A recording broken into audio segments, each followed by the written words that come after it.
como venía diciendo, para hallar nuestra delta ds tenemos esta expresión, esta integral. Seguidamente transformamos esa expresión en esta al integrar para llegar a esta expresión de acá,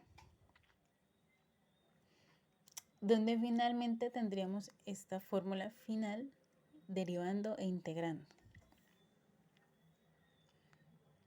Bueno, entonces reemplazando dicha ecuación, CP logaritmo natural T2 sobre T1, tendríamos esta expresión para nuestra delta de 1, nuestra delta de S1. Tendríamos, recordemos que ya el ejercicio nos daba el CP, lo convertimos a Joule porque se hace más cómodo hacer el cálculo, los próximos cálculos, teniendo dicho valor en esta unidad.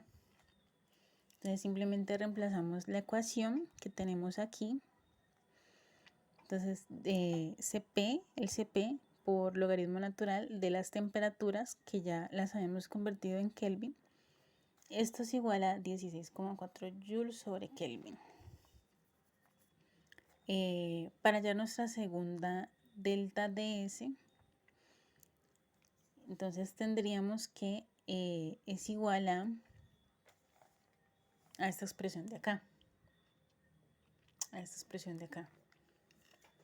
Recordemos que esas dos deltas ds que están en función de P y la otra está en función de T, lo que vamos a hacer es sumarlas y para que nos dé un único valor. Entonces simplemente se reemplazan estos valores por estos de acá. El problema ya nos daba este valor que es este. Lo reemplazamos aquí en la ecuación por 18 mililitros por 49 atmósferas, que fue lo que se restó, era 50 menos 1 atmósfera, tenemos 49 atmósferas. Hacemos esta conversión para que las unidades nos queden en joules sobre Kelvin y nos da este valor. Finalmente ya tenemos nuestros dos valores de delta ds. Como podemos observar, tenemos este valor de aquí, tenemos este valor de acá. Entonces lo que se hace es simplemente se suman, pero como hay un menos antecedido, entonces realmente se restan, obteniendo este valor de aquí. 16,375 joules sobre Kelvin. Bueno, ahora para nuestro punto número 3 dice que la entalpía molar de vaporización del benceno es 30,72 kJ/mol a una temperatura normal de ebullición de 80,09 grados centígrados. Es muy importante saber estos valores, entalpía molar a esta temperatura de ebullición. Bueno, nos pide calcular delta de G de vaporización a esas temperaturas 75, 80 y 85 grados centígrados. Dice, asuma que delta de S de vaporización, delta de H, no varía la temperatura. Y en la otra asumimos que sí varía la temperatura. Ahí nos da la capacidad calorífica del benceno a dichas temperaturas. Entonces, primero vamos a hacer el ejercicio para cuando no varía la temperatura.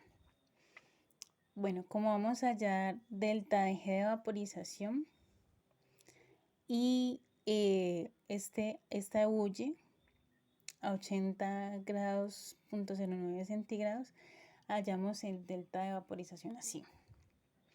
Y lo digo porque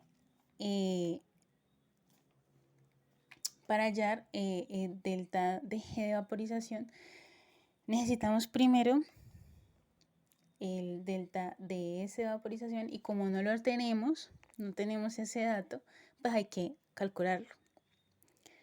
Entonces lo que vamos a hacer es hallar nuestro delta de vaporización. Entonces el delta de vaporización nos da como resultado esta siguiente ecuación. delta de H de vaporización sobre T.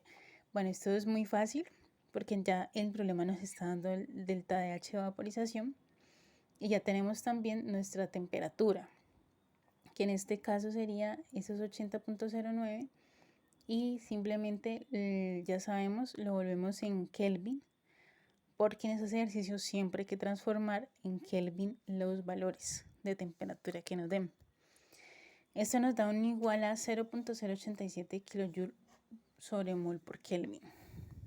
Listo, ya tenemos nuestra delta de S de vaporización. Ahora lo que vamos a hacer es, como les dije, tenemos nuestra fórmula general para hallar nuestra delta de G de vaporización.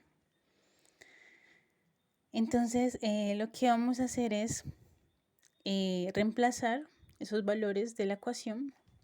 Ya sabemos que nuestro delta de H de vaporización es 30.72 menos 348,15, que es nuestro 75 grados centígrados, pero que está en Kelvin, por nuestra delta de S de vaporización, que lo acabamos de calcular. Esto nos da un valor de 0,30 kJ sobre mol. Y en Joule nos daría 430 Joule sobre mol.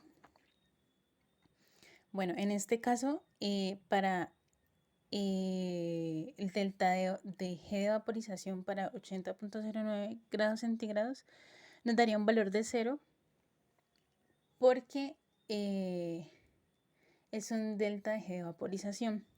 Ahí está nuestra temperatura de vaporización, entonces no hay un cambio en la energía de G. Por lo tanto, nos va a dar un valor de 0.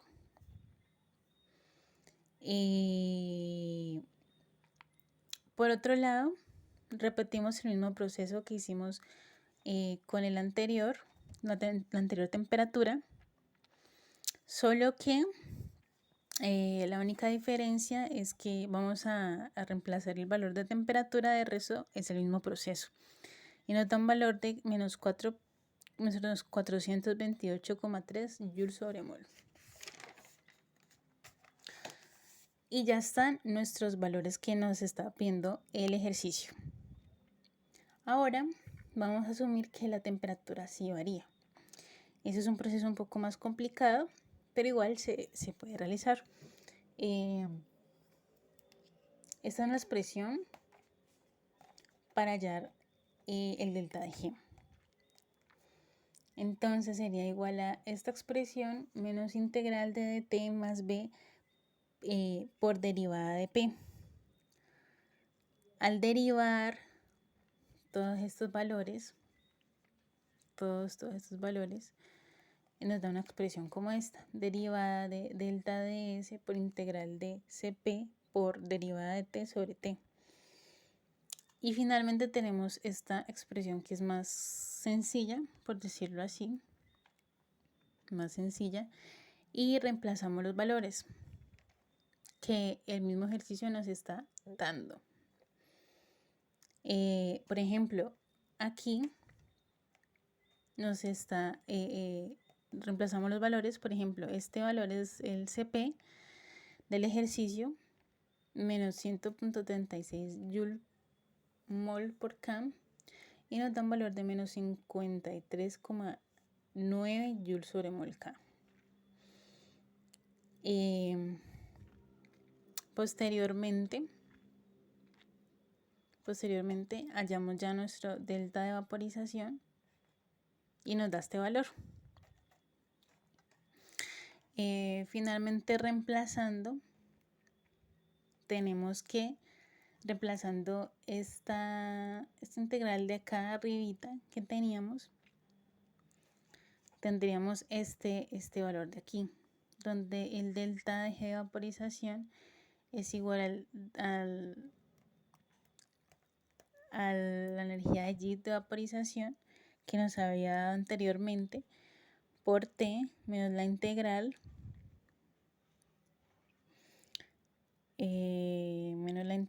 de G1, y eso lo reemplazamos por dichos valores. obteniendo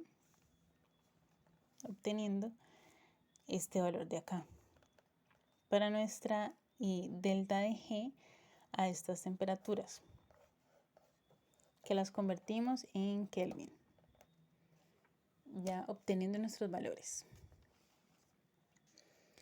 Y por último tenemos el último punto, que dice que el calor de fusión del mercurio en su punto de fusión estándar es menos 38.9 centígrados. Nos dice las densidades, nos da el calor de fusión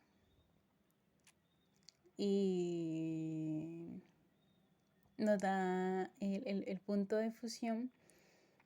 Bueno, entonces lo que vamos a hacer es que aquí aquí lo primero que nos están pidiendo es el punto de fusión del mercurio a 100 atmósferas.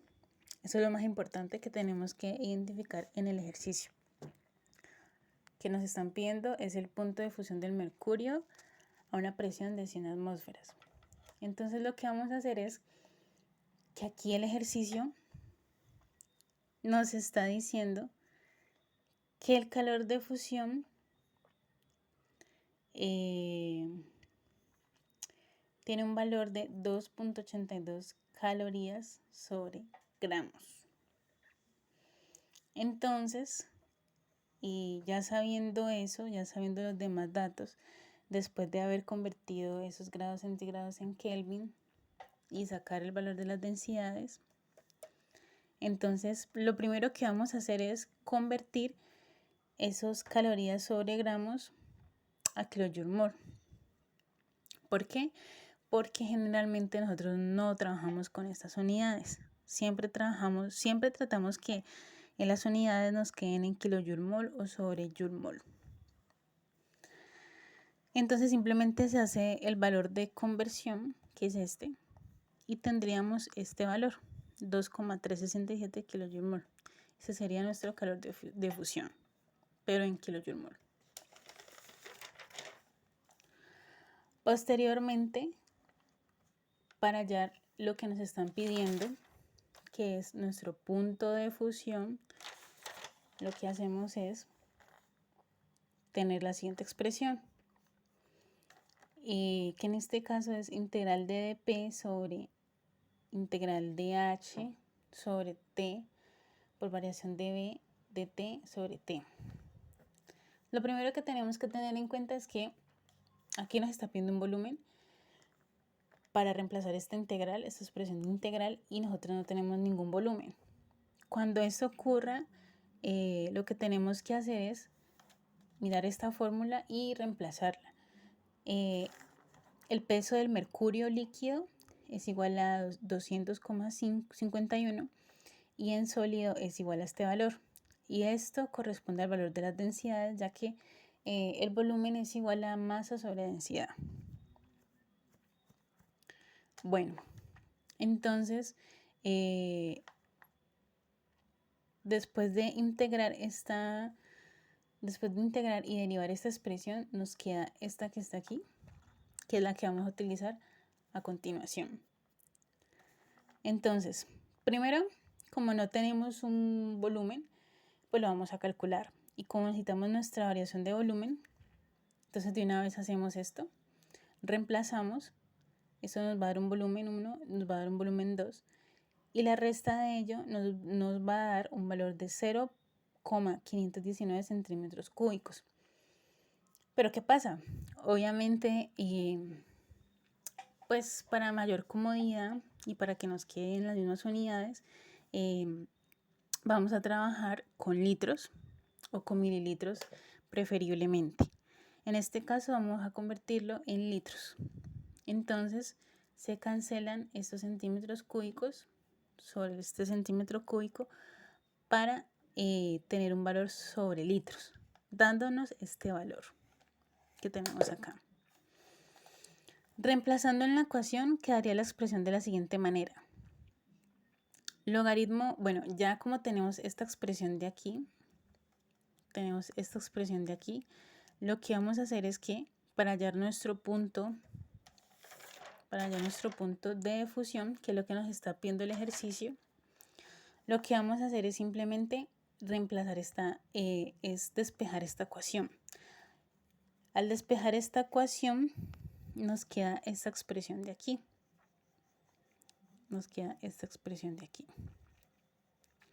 Lo único que tenemos que hacer ahora es reemplazar estos valores. Entonces sería logaritmo de T2, que es igual al logaritmo de T1, más variación de P por variación de B por delta de H. Y tenemos todos estos valores. Entonces, logaritmo natural, ¿pero qué temperatura vamos a poner allí? Nuestra temperatura de fusión, que ya el ejercicio nos la había puesto. Lo tenemos acá, que es menos 38.9 grados centígrados. Y como digo, siempre es recomendable cambiar siempre las temperaturas que damos a Kelvin.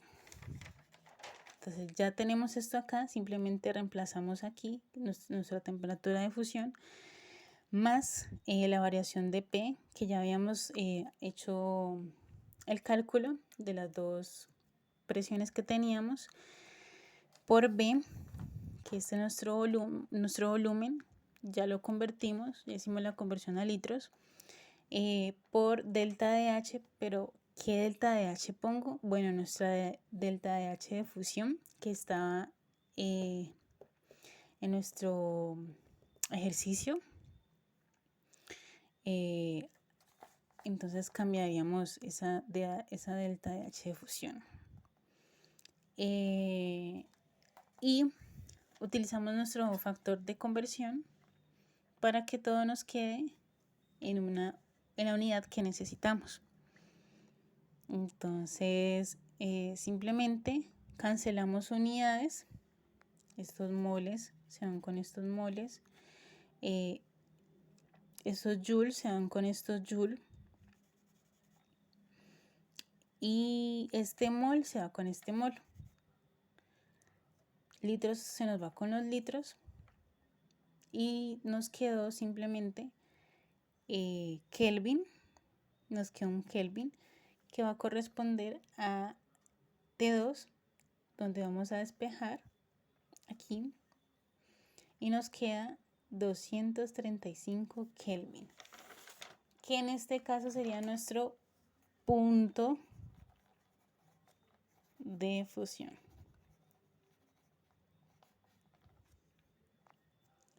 Muchas gracias.